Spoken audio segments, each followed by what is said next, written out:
Hi, and welcome back. Today we are going to be reading a classic story called Tom Thumb. Tom Thumb.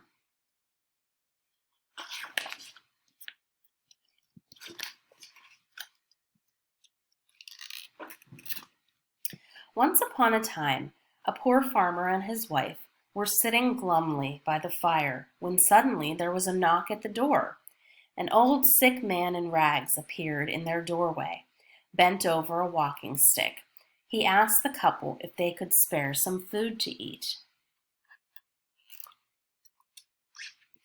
The kind farmer led the old man to the fire to warm himself, while his wife brought him something to eat.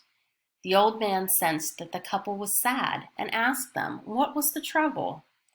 "We hoped for children, but have none. We'd be so happy if we just had one, even if he were no bigger than my husband's thumb," said the farmer's wife.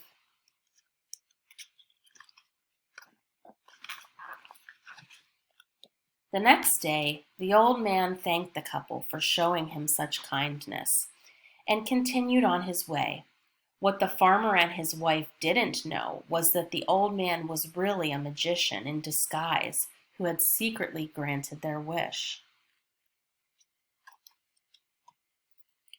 Soon after meeting the old man, the woman had a child who was perfect in every way, but there was one difference that really set him apart.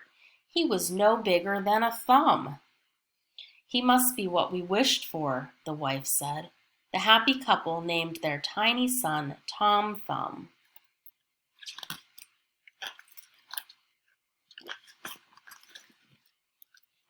Tom was so small that his parents were always afraid that something terrible would happen to him.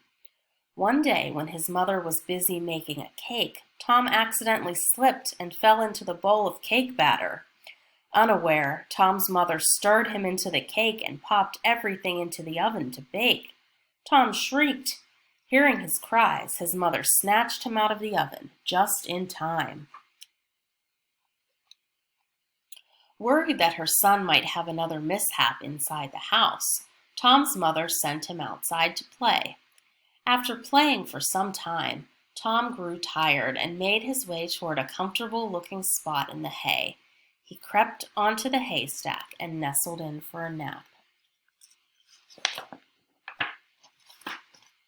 Tom's father didn't know he was fast asleep in the hay.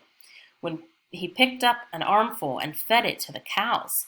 "Ah!" screamed Tom, waking up. "It's dark and wet in here. Let me out." Tom's father was shocked to hear the cows speak. As he listened carefully, he recognized his son's voice and pried open the cow's mouth. There was Tom. His father was relieved to see that his tiny son was still whole and sat him on an acorn to dry. Tom felt very, very small. He tried to think of a way he could show his parents that he was big enough to take care of himself. Just then, a bird swooped down and snatched him right up off the ground. When the bird realized that it wasn't carrying a field mouse, it immediately dropped Tom, and he plummeted down toward a forbidding castle overlooking the sea. Just as Tom was about to crash onto the castle's terrace, a hideous one-eyed ogre appeared and caught him in the palm of his huge hand. The monstrous beast held Tom up to his eyes and examined him closely. Then the ogre gulped him down like a pill. Tom had to think fast so that he wouldn't be digested. He began to jump up and down the ogre's belly.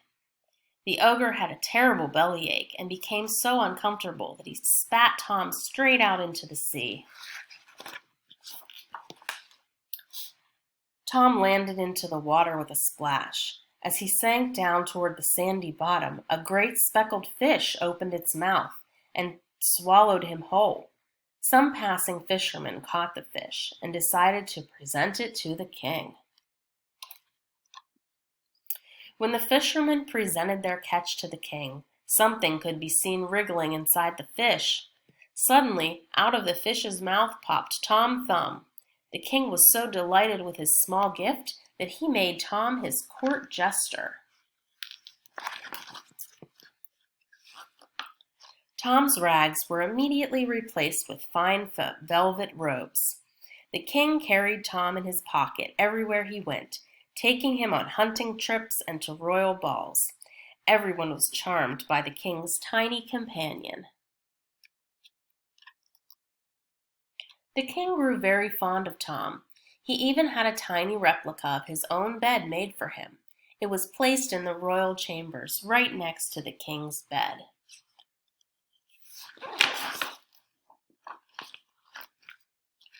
One evening, at a royal feast, Tom overheard two attendants of the king's royal court planning to rob the king.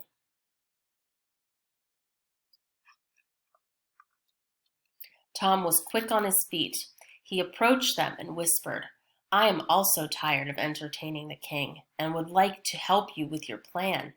I sleep in the same bedchamber as the king and can easily steal the key that unlocks the royal treasury. But you must promise me a third of all the riches you find." "What a perfect plan," said one of the attendants. The two swindlers quickly agreed with Tom's offer and told him to bring the key to them at midnight.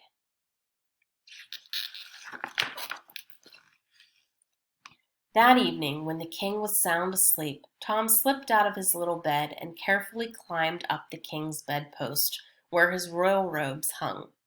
Tom tried pulling the key out from one of the robe's pockets, but it was much too heavy. He pulled with all his might until both he and the key flew backward onto the floor. Thankfully, the key landed on top of Tom without waking up the king.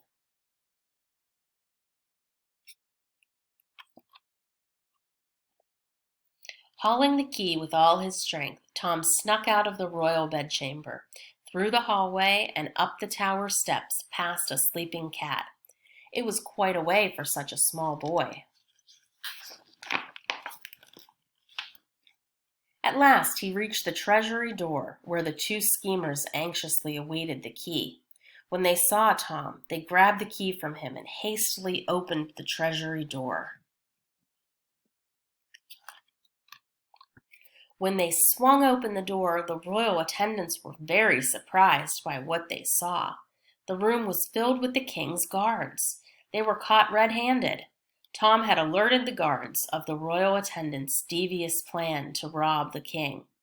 He felt that it was best not to tell the king right away, until the thieves were caught and thrown into the castle's dungeon.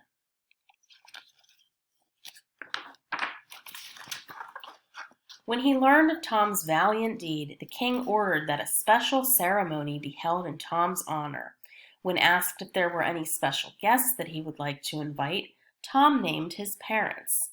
"And so it shall be done," announced the king.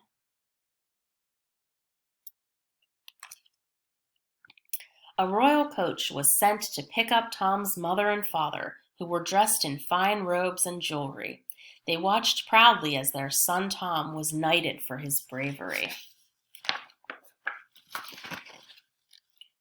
From that day forward, Sir Tom Thumb and his parents lived happily and comfortably at the royal palace. The end. I hope you enjoyed that classic called Tom Thumb. We'll see you next time. Bye.